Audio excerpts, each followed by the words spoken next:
Well,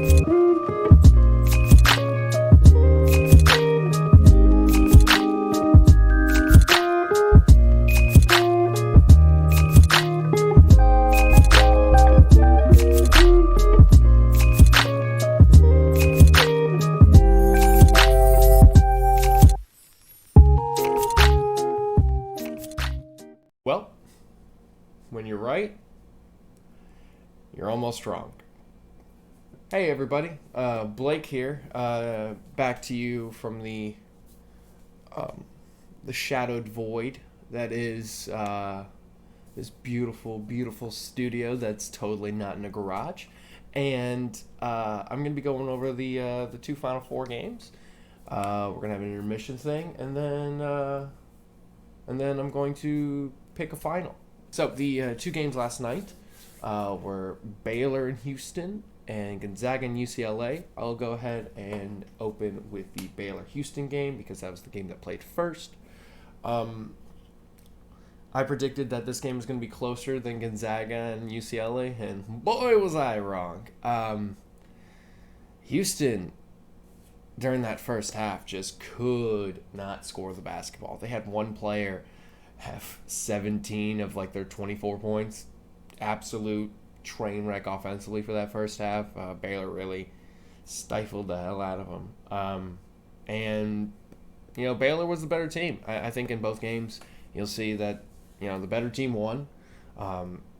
Baylor finally was able to shoot the ball from deep. You could definitely tell Butler was gaining a lot of confidence, taking a lot of those deep threes, like, you know, that not necessarily that Dame level of three-pointers, but certainly like deep, just straightaway threes that he really executed on.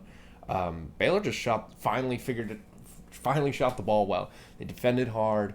They were absolutely dominant. Houston was not able to get any boards. Their team really relied on offensive glass numbers, and they just could not do it. Everything was tough. Every shot they took was tough. Just hand in the face, well contested. It was tough going for them. In the second half, they played a little bit better offensively, but that was just them making tough shots. The entire game was really just a tough going for Houston there. So good on Baylor. They there's a reason why they were a 1 seed. So good. It was overall a good game, but not as good as the next game that played. Ho boy, when you are wrong.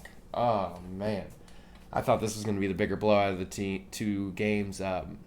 But somebody told UCLA that they should shoot the best I've ever seen them shoot in quite a while.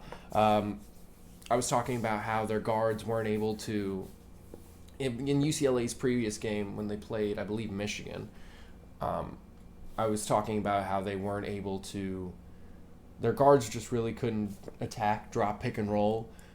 They just weren't shooting the ball well enough over the top, and boy, did they fix that problem. They shot the hell out of the ball.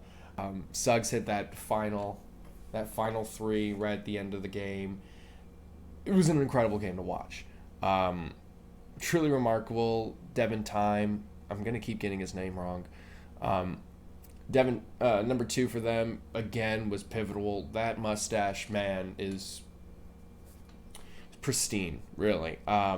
Dude did all the work on the floor. He took that final charge that gave them the ball. I mean, this was an offensive masterpiece by both teams. Sometimes it just comes down to that last shot, and UCLA, they got hot from the start, and they just did not cool off. I was really expecting during that second half, I was really expecting coming out of the timeout, Gonzaga was going to figure it out defensively, and they were going to slow them down, but nope. They kept shooting the ball insanely well. Hold on, let me look up the percentages on both those teams. Johnny Juzang, again, was amazing. UCLA shot the ball 40. This is remarkable. UCLA shot 47% from 3. They shot 57% from the field. Gonzaga was only 33% from 3, which actually isn't even that bad. Like, That's a good number to be at. But they shot 58% from the field. I mean, both teams shooting above 50%, above 55%. Like, that is an offensive slaughterhouse. Okay, it was a fantastic, fantastic game to watch. That might be the game of the tournament. That's definitely the game of the tournament so far. It went to overtime. They shot the hell out of the ball, and yeah. So if you didn't watch the game and you have it recorded, go watch that game. It is fantastic. So I'm gonna go kick it over to Second Blake, and after that, I am going to make a prediction for the next game. I'm 2 for 2, at least picking who's gonna win. Although it wasn't that hard to be honest. Although that UCLA game was. You know what? Actually, I'm when I pass it over to Blake too, I'm gonna just watch that game again. So I'll be back. All right, but until then, kick it over to him.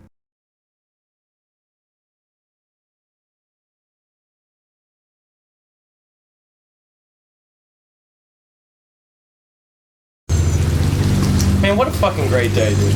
Like, sun is shining, it's nice outside. And you know what? I just get to sit here, relax, smoke a stogie, and watch the game, man. You bring yours? Oh, of course. No, I did. Dude. I cannot wait. You need a... What is that? All they had left. It's not quite what I was expecting, but... Certainly didn't buy it at the Big and Tall store. No. No, he's not compensating for something, buddy. Oh, come on. You think this is compensating? If you think this is compensating, look at that guy.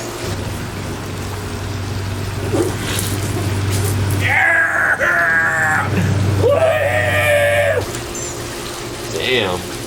Yeah. Dude. Look at that ball penis. Looks like he's loving it, though. Good for him. I don't think it. Have a tatted penis. Well, Blake 1 back at you. I hope Blake 2 didn't scare you too much. I'm not liable for anything that I say when I'm not wearing a hat. It's definitely the weirdest legal defense I've ever heard. The championship game. Yeah, we're gonna go over it. I'm gonna go over some keys that I think are going to be really important to to determine a winner. I think number one thing to look for is turnovers. Baylor's defense is stingent on creating turnovers. They create a lot of havoc with their ability to pressure ball screens, their ability to they really stay connected as a defense. So that's the first thing I saw, especially in that first half against Houston. They really just hound.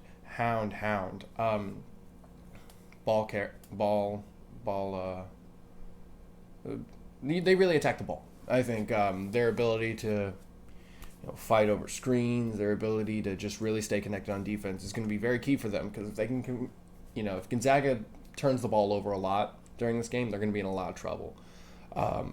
Gonzaga has the best offense in the country, just in terms of not only balance but a firepower aspect of it. But if they start turning the ball over, if Baylor makes this an ugly game, they're going to be in for a real rude awakening. I'm very curious to see if Baylor is able to shoot the three as well in this game. Against, throughout most of the tournament, they were just kind of holding guys down and really making games ugly, and then just, outworking and, causing a lot of turnovers, which led to easy buckets, and that's kind of how they got their victories during a lot of the tournament. But against Houston, they were able to shoot the three ball so effectively that not only were they grinding the game down to a halt, really limiting possessions for the opposing team, they're able to shoot the ball really well. So it's going to be very interesting to see if they're able to shoot the ball effectively, and if Gonzaga turns the ball over and Baylor shoots the three ball as well, or even close to how well they shot it against Houston, I think they win the game. I think Baylor wins. The key for Baylor to win is to cause turnovers and shoot the three ball well. for Gonzaga, it's taking care of the ball. And I really think that post defense is going to be an interesting little sidebar. Drew Timme, I think I got his name right finally. I think Drew Timme is going to be, a real focal point for Gonzaga's offense. I think if you get them out of those ball screens, because I feel like that's where Baylor's really good at attacking defensively. I think there's going to be a lot of movement. There's going to be a lot of like high post stuff. I just think it's going to be Gonzaga either takes care of the ball and they win, or Baylor causes them a lot of turnovers, messes up their offense, gets them out of a groove just long enough to build a substantial lead. My pick for the game, I think Gonzaga doesn't. I really do. I just think that offense is too potent. They're too well coached. The only reason why they were even down in that UCLA game is they shot the ball so well. Like it is still remarkable, the numbers. 47% from 3-point line. I don't think Baylor can replicate that. So I think it's going to be a really good game. I can't wait to see it. I'm very excited. But if you liked, but I think it's going to be close. Let me. What else do I have to do? Do I have to do the plug thing, or am I going to put it? All right, yeah. Thank you for watching this video, and I'm going to once again cut it to a man in a closet who will tell you all the things you need to know about where you can find more content from me. Hey, go ahead and like and subscribe. And if you want to support me more, visit my Patreon page, and you get bonus content. You get bonus content, and you get to make me, you get to feed me. Isn't that nice? You could do that. All right. So like and subscribe. Do that. I'm gonna go back home.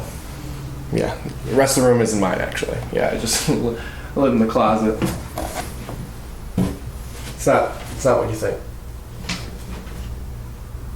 It's real nice in here.